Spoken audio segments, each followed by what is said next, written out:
Brian, do you want to go next? Brian, are you asking for Monday now? Yeah, just unmuted, if you can hear me. Yeah.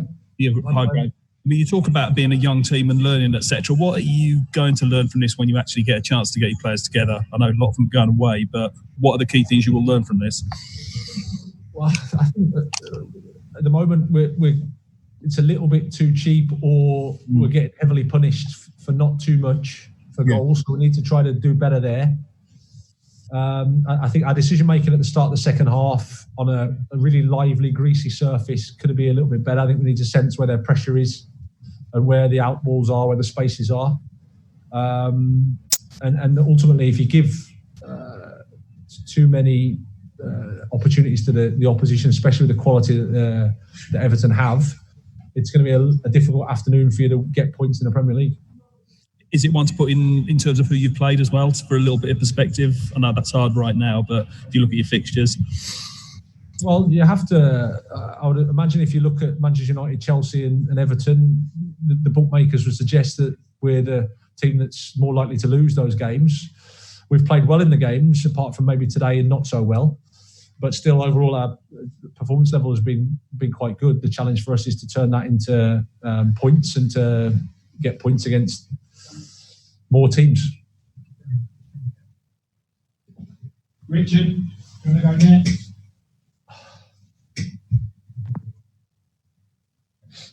Hi, Graham. Can you hear me? Yeah, I can. Yeah, hi.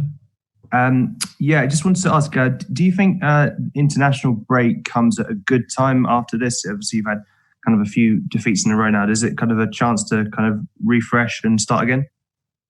Well, we'll use it in that way. It's an opportunity. Some of the guys will go away. Some of us will stay and reflect on the game and try to see how we can improve.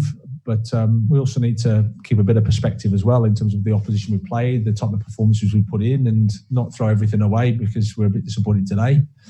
There's always things to learn and improve on, which is, as I've touched on already. But we'll use the time to come back stronger.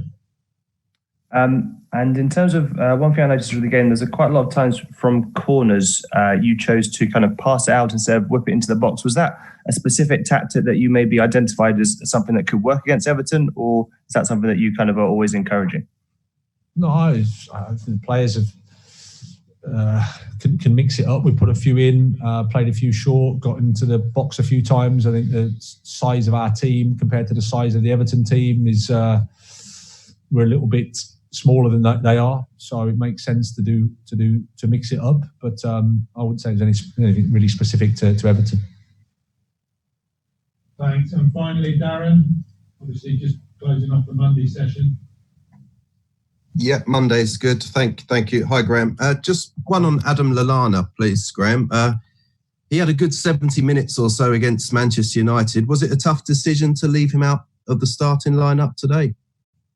Yeah, it was. But Adam's, I think he's used to and adapting to the role of playing a lot more football and the role that he's got in our group.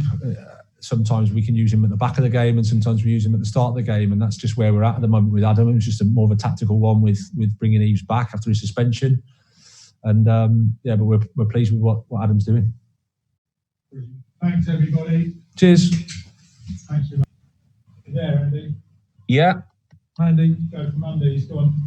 Yeah, possibly for tomorrow, mate. This will be. Can you hear me? Okay, Graham. Yeah, Andy, that's fine, sir. Okay, fine. Thanks. Just on the set pieces, Graham. You've conceded. Obviously, you've been playing against top sides, haven't you? But there has been a bit of a pattern conceding goals from set plays so far. Is that there were 2 against United, I think, Chelsea as well. Is that a bit of a concern? Well, I think it's always a concern when you concede goals. I think you can go through periods where that can happen.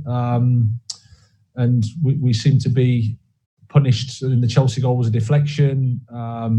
Manchester United, the Bruno Fernandes is a great delivery and whips across us. But yeah, it's disappointing. We need to improve that area. But again, that's football as well. We have to improve lots of areas. Did you think there was any case at all with the first goal, Calvert-Lewin? He's obviously very strong in the air in those situations, but it just looked like he accidentally sort of clipped Ben White. Was that something that you were kind of aware of? Or? Again, I can't see it from where I am, and I've not seen it back. But yeah, again, so I don't know. Okay. Obviously not, because the referee's not gave it, and nor is the VAR. So it is what it is.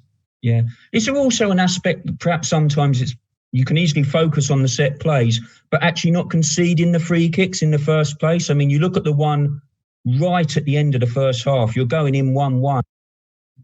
Yeah, exactly. I think we can clear the ball better. We can not give the free kick away, which puts us under pressure. So again, but we've got a young team that is developing and learning in the Premier League, and we need to learn fast and be a little bit more streetwise at times. I think that was evident in the start of the second half as well. So lots to improve. Sam, do you want to go next?